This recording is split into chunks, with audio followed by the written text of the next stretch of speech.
All right, this is on Facebook. This is Hormuz Island.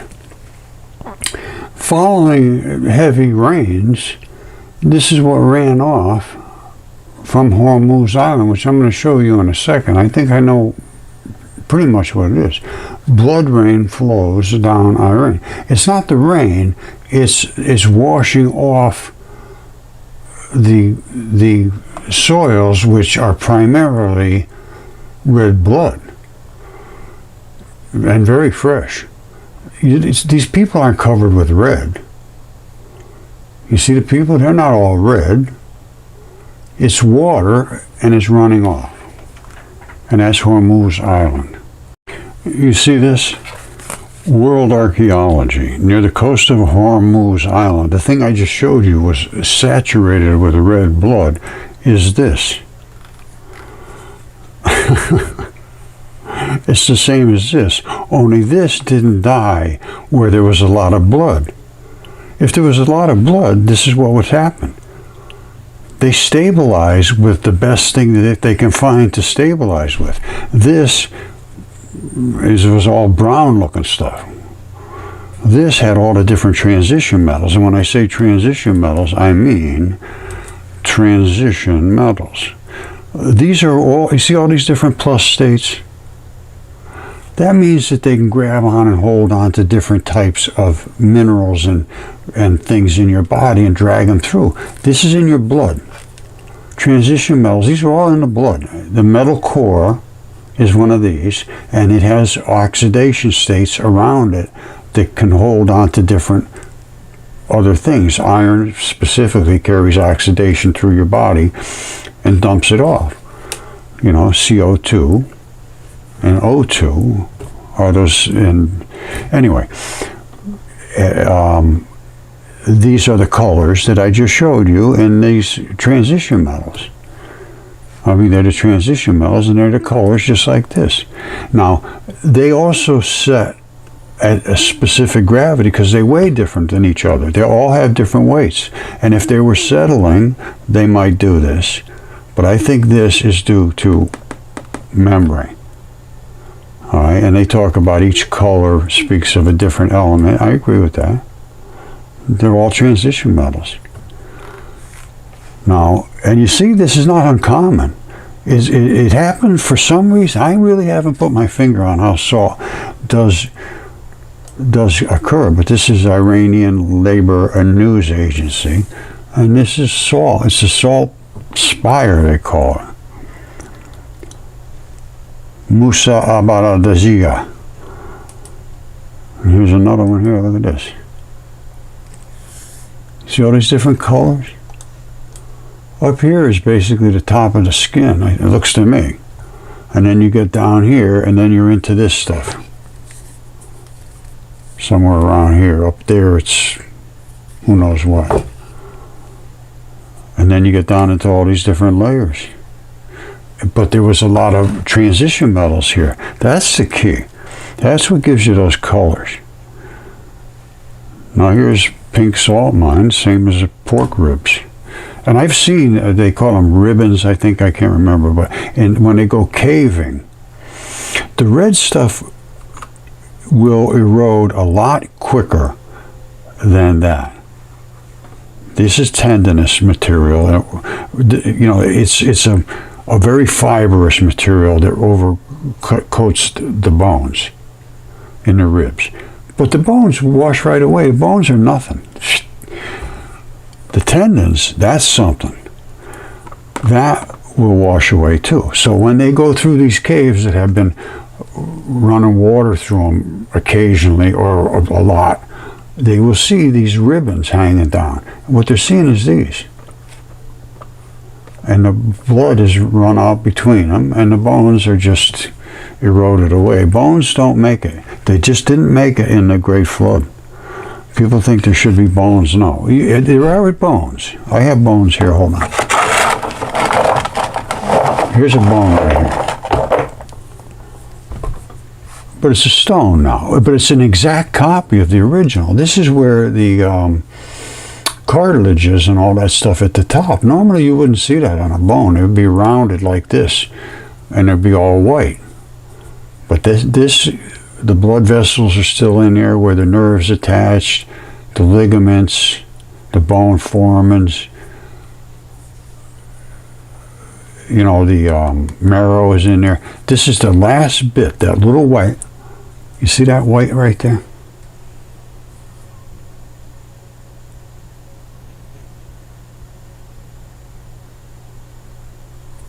That's the last bit of bone that was in this thing.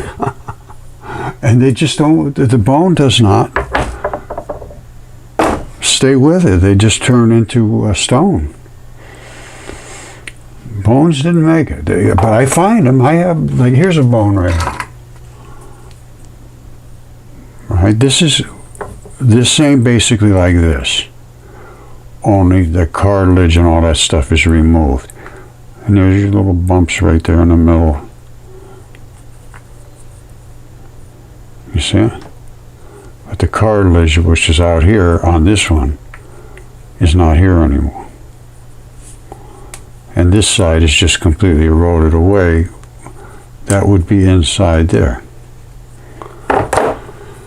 So I got all the stuff to prove what I'm saying. I'm not making guesses here. So anyway, the world is biological, the earth is biological, the universe is biological.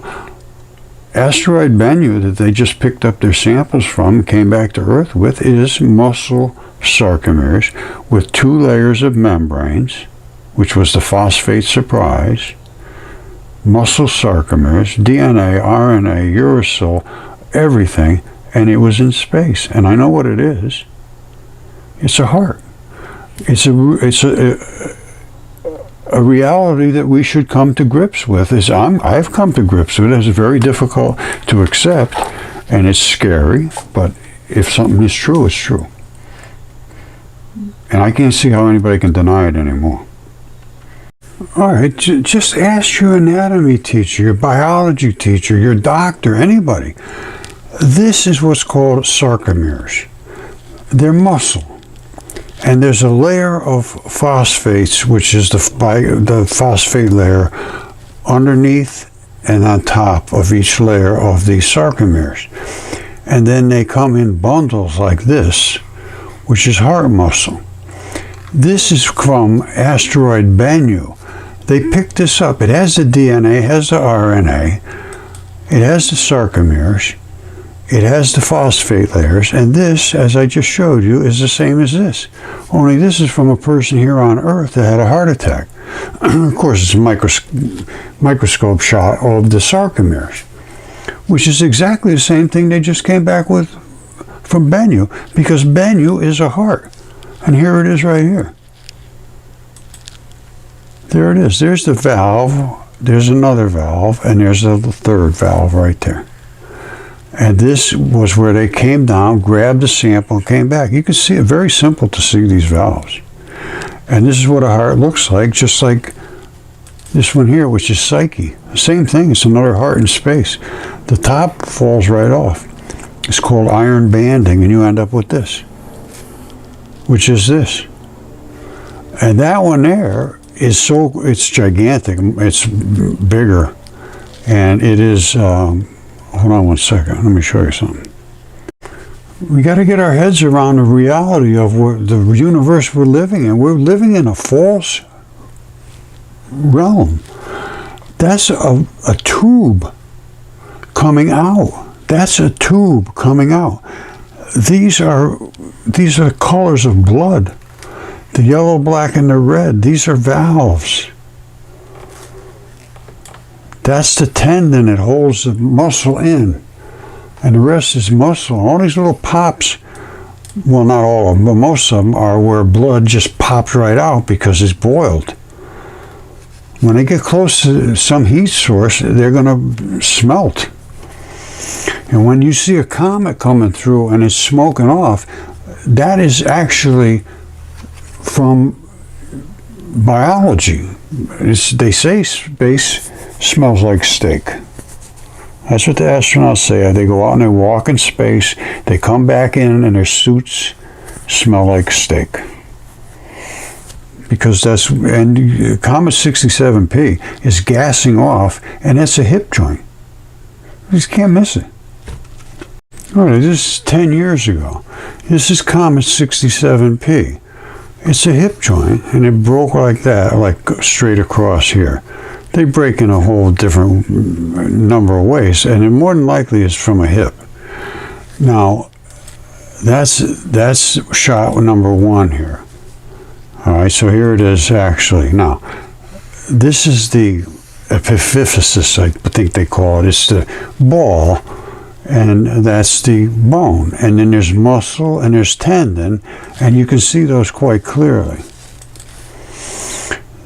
That right there is a bundle. I believe it's muscle fibers. These are tendons. And they meet up with muscles that would have brought it over to the hip or whatever, because you got to have tendons to keep everything nice and snug under tension, and then you need the muscles to do all that other stuff. This is just runoff of blood. All right, now this is what happens when it gets into the sunlight. This is, like I say, 10 years ago, more than that. That right there is an artery, and it's shooting straight out, huge. This is 500 feet across. This is a gigantic thing. And these little ones are from blood vessels, and they go wherever the blood vessels were pointing. And it's because the sun is hitting it, cooking it just like it was in a microwave. And there's no, it's like a radar range, whatever you want to call it, and it's hitting it. When it hits it just right, it gases off. It doesn't gas off of here. It's only gassing off of these little tubes, because the tubes have the blood in them. They still have literally blood in them. And that's what's boiling out of there. And here's how big this thing is. That's Raleigh, North Carolina right there. That's one big comet. All right, this is just beyond cool. This is a hair follicle, and they have a muscle attached so that the hair can, it gets tweak up like that. That's where it attaches, right there. All right, so this is that bulb right here. This, you can see that little globular looking stuff. That's the sebaceous gland. It slid down the shaft. The shaft obviously is broken off. Now, this is the root coming down to the bottom, and those two little dots there are the hair papilla, the vein and the artery. Completely transitioned into whatever it is now. And this is called nucleophilic invasion and substitution under certain conditions and certain metals and certain temperatures and pHs and all that stuff. And they turn into whatever they turn into. This turned into whatever this is. Some kind of a stone. This is a piece of meat that just turned virtually still into a piece of meat. It looks like all the same chemistry is still there, just stabilized.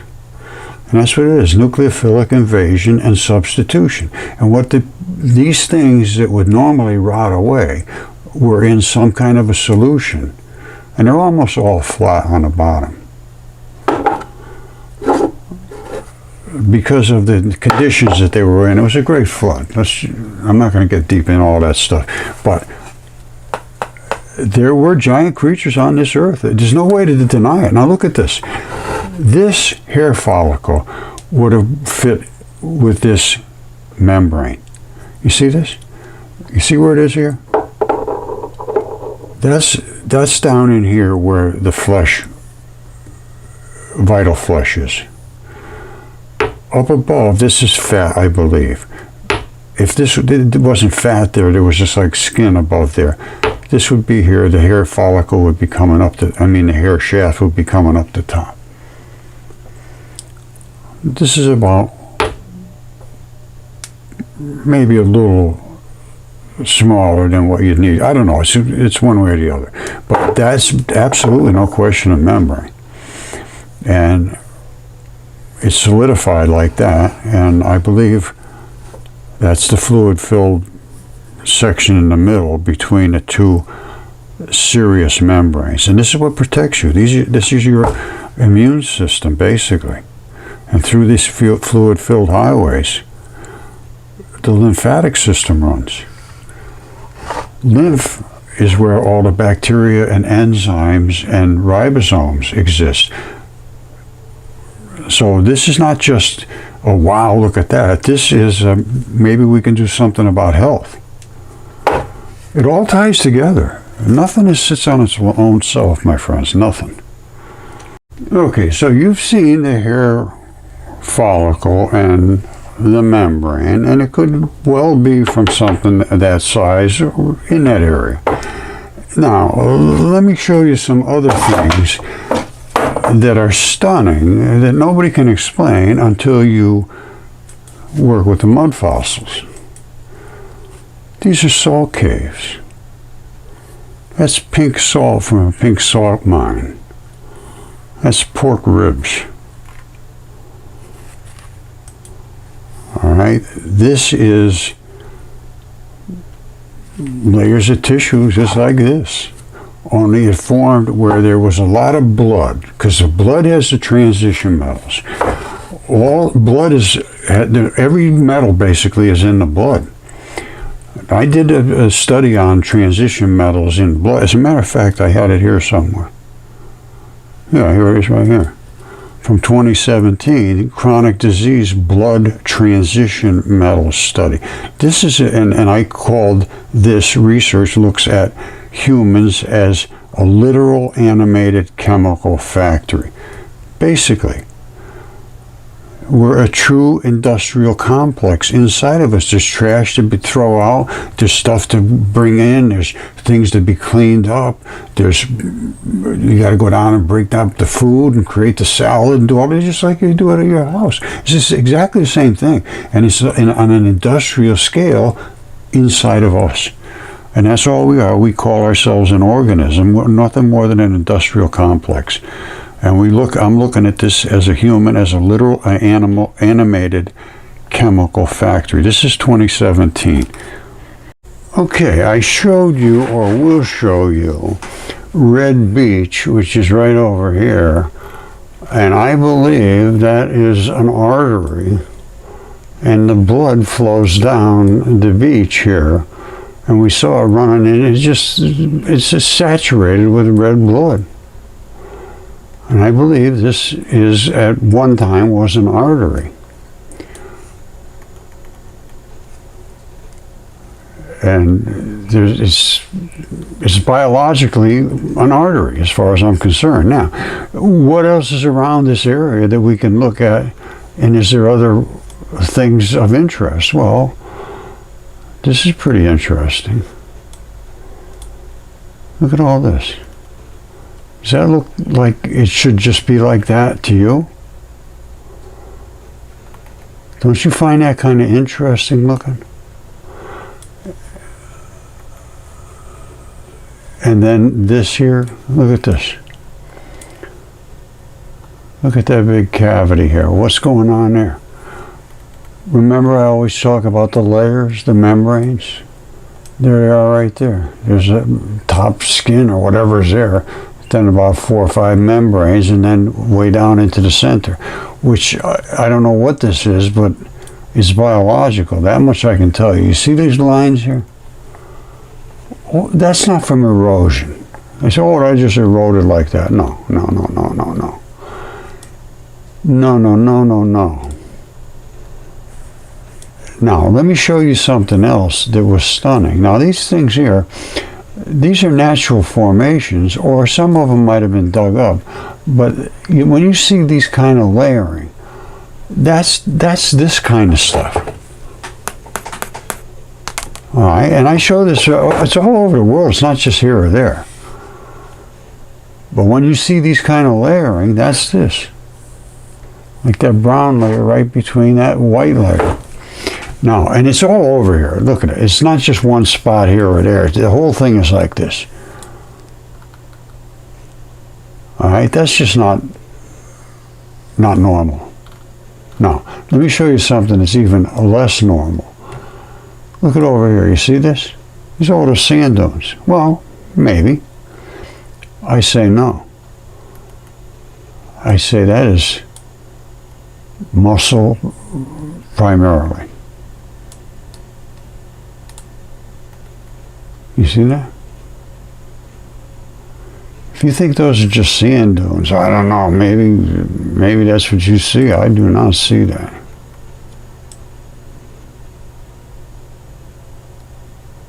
What I see is a biology. Basically like leather.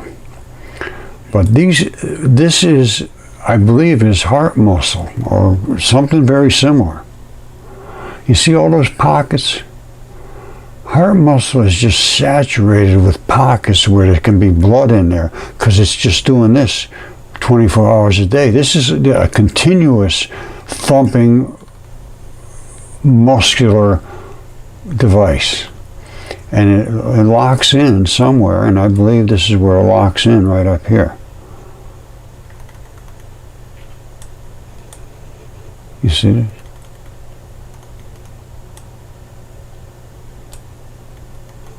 That looks to me like it's tendinous stuff.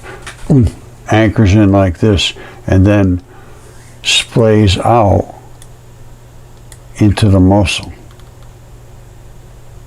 You see, it all comes up here and sort of attaches in this area. Maybe, I don't know, I'm just guessing. But I can tell you what, that's, to my mind, no question whatsoever, that is some form of biology. Now Mars has a very similar thing, and it's called the Mars Morse code. It's basically the same looking thing. Now you see how abruptly that ends?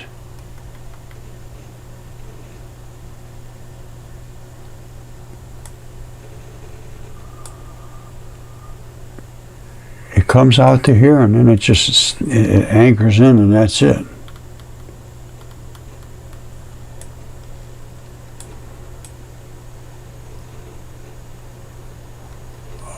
All I can tell you is, as far as I'm concerned, the world is nothing but biology. There is nothing but biology. And Hormuz Island is some form of a blood vessel or something. Everywhere I look, there's nothing but biology. You've seen a giant fish. You've seen typhon.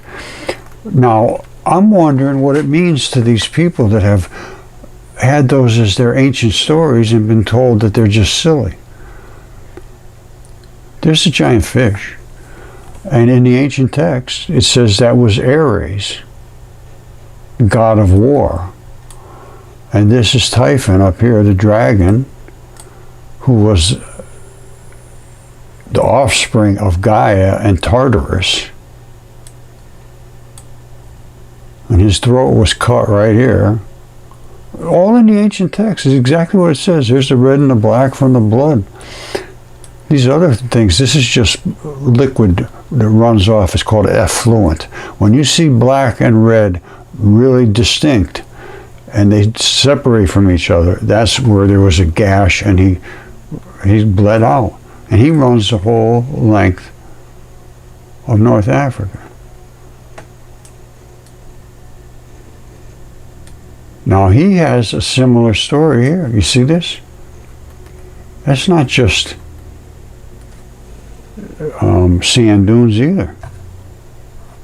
You go to any leather guy and ask him, say, what do you see there? He said, oh, this is probably ostrich hide or something.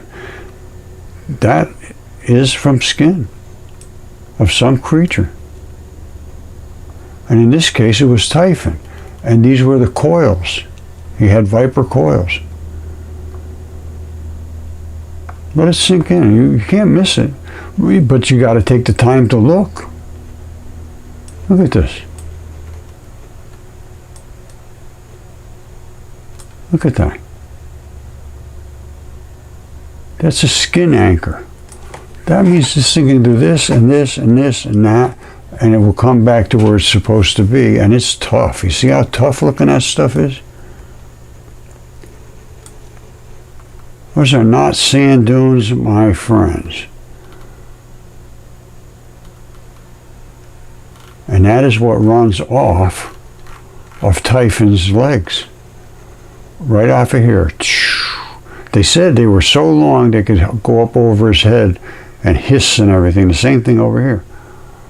And he's attacking the fish. It's always written about. In Apollodorus, Hesiod, Ovid, they all had the same stories. So anyway.